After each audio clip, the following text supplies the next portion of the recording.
इतनी बड़ी तादाद में आपकी उपस्थिति देखकर यह सुनिश्चित हो गया है कि आदरणीय साहू जी महाराज जी छत्रपति जी की जीत भारी मतों से इस क्षेत्र से होने वाली है, कोई हरा नहीं सकता। मैं ज्यादा लंबी बात नहीं करूंगा क्योंकि अभी आदरणीय साहू जी को भी बोलना है, शरद पवार जी को भी बोलना है, उद्धव जी को भी अपनी बात रखनी है। मैं दिल्ली से चल के आपके बीच में ये कहने के लिए आया हूं, हमारे प्रमुख, हमारे मुखिया अरविंद केजरीवाल जी को इस सरकार ने जेल में डाल दिया।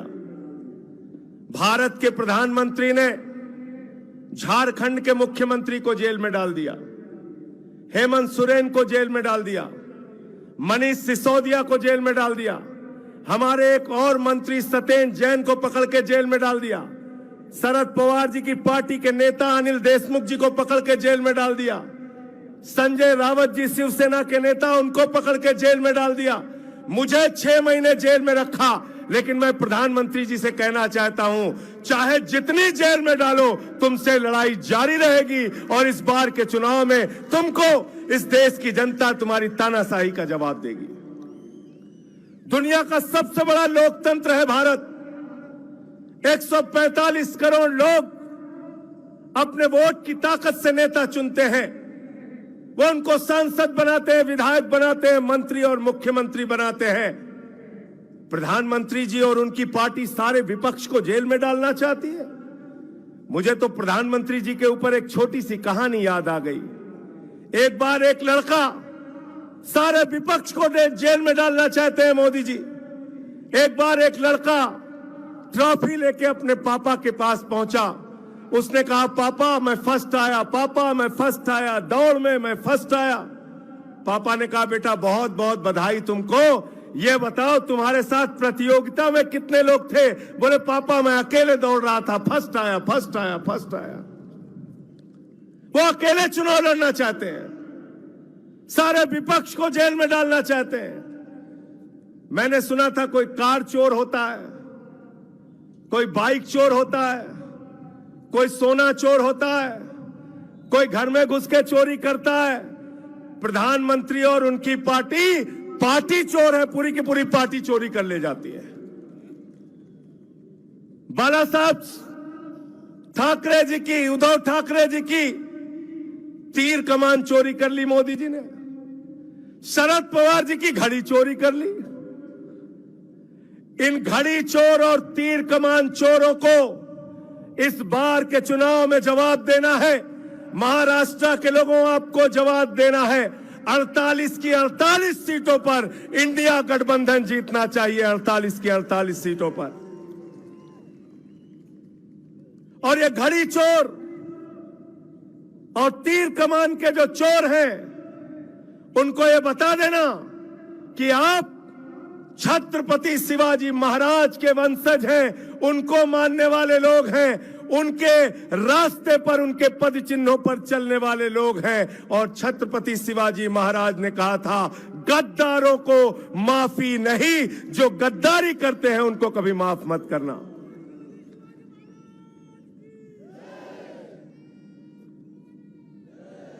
गद्दारों को जवाब देने के लिए तैयार हैं आप? हाथ उठा के बताइए, तैयार है ना? मोदी जी कहते हैं हमारी ये गारंटी, ये गारंटी, ये गारंटी। मैंने कहा, मोदी जी आपकी सिर्फ एक गारंटी है, झूठ बोलने की गारंटी है। प्रधानमंत्री नरेंद्र मोदी ने 10 साल में इतना झूठ बोला, इतना झूठ बोला, मैं समझता हूं विश्व रिकॉर्ड बन सकता है प्रधानमंत्री का।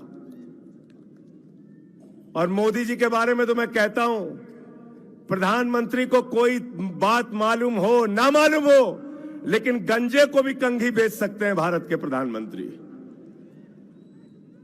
गंजे को भी कंघी बेच सकते हैं। इतना झूठ। कहने लगे 2 करोड़ नौकरी हर साल देंगे, किसानों की आमदनी 2 गुना करेंगे, इतना काला धन लाएंगे कि 15 लाख हर खाते में जमा हो जाएगा।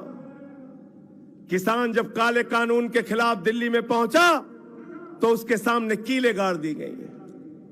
किसानों को लाठियों से पिटवाया गया। 750 किसानों ने अपनी शहादत दी। मैं महाराष्ट्र के लोगों आपसे कहने के लिए आया हूं, जिन्होंने 750 किसानों की जिंदगियां ली, उनकी चुनाव में जमानतें जब्त कराने का काम आपको करना है। प्रधानमंत्री जी कहते हैं 400 पार, 400 पार, 400 पार। ये फर्जी नारा है, ये जुमला है, याद रखना। प्रधानमंत्री ऐसे नारे कई राज्य में दे चुके हैं। बंगाल में गए, कहने लगे 200 पार, 200 पार, 200 पार, आई 73 सीट। झारखंड में गए, कहने लगे 65 पार, 65 पार, 65 पार, आई 23 सीट। मिजोरम में गए, कहने लगे 21 पार, 21 पार, 21 पार, आई 1 सीट। महाराष्ट्र में आए, कहने लगे 150 पार, 150 पार, 150 पार, आई 105 सीट। कर्नाटक में गए, कहने लगे 130 पार, 130 पार, 130 पार, आई 65 सीट। दिल्ली में आए, बोले 45 पार, 45 पार, 45 पार, आई 8 सीट। अब कह रहे हैं 400 पार, 400 पार, 400 पार। जनता कह रही है तड़ी पार, तड़ी पार, तड़ी पार। इनको तड़ी पार करना है ना? तैयार है ना आप लोग? तैयार है ना? तैयार है इनको तड़ी पार करना है ना? कैसे कैसे मंजर अब ये आने लगे हैं, कैसे कैसे मंजर अब ये आने लगे हैं, और गाते गाते लोग चिल्लाने लगे हैं, बदल डालो अब इस तालाब के पानी को। कमल के फूल तो मुरझाने लगे हैं, कमल के फूल तो मुरझाने लगे हैं।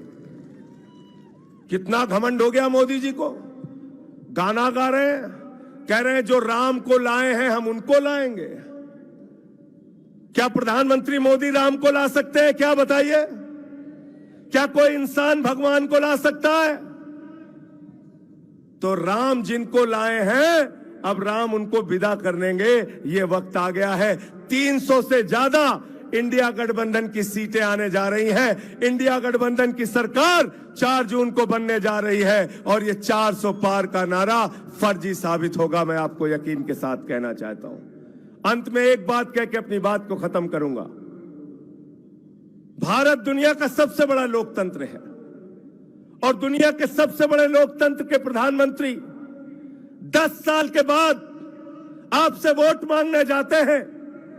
10 साल में शिक्षा के लिए क्या किया नहीं बताते, बिजली के लिए क्या किया नहीं बताते, किसान के लिए क्या किया नहीं बताते, नौजवान के लिए क्या किया नहीं बताते, महिलाओं की सुरक्षा के लिए क्या किया नहीं बताते।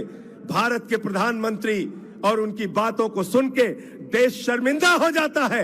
10 साल के बाद भी हिंदू मुसलमान, हिंदू मुसलमान, हिंदू मुसलमान इसके नाम पर वोट मांगते हैं। मैं मोदी जी से कहना चाहता हूं, मोदी जी अब आपका ये हिंदू मुसलमान वाला फार्मूला चलने वाला नहीं है। हमारे काम का हिसाब दो। जो वादे किए थे उसको तुमने क्यों नहीं पूरा किया, इसका हिसाब दो। इसके हिसाब के नाम पर इनसे वोट लेना है।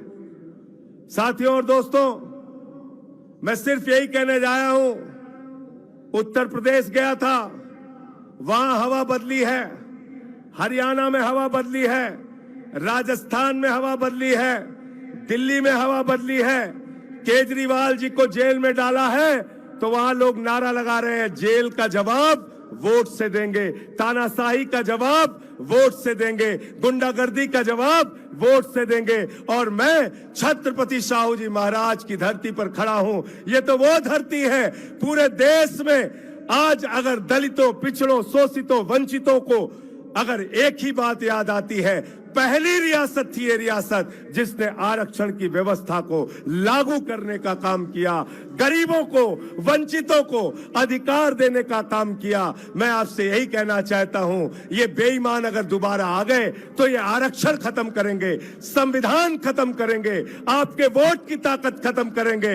हम बाबा साहब डॉक्टर भीमराव अंबेडकर के संविधान को खत्म नहीं होने देंगे, हम अपने आरक्षण को खत्म नहीं होने देंगे, हम अपने वोट की ताकत को खत्म नहीं होने देंगे। हम भारतीय जनता पार्टी और एनडीए को इस चुनाव में हराएंगे। और मैं फिर दोहरा रहा हूं, महाराष्ट्र में 48 की 48 सीटें इंडिया गठबंधन को दे देना, इन बेईमानों को हराने का काम करना। बहुत बहुत शुक्रिया, बहुत बहुत धन्यवाद।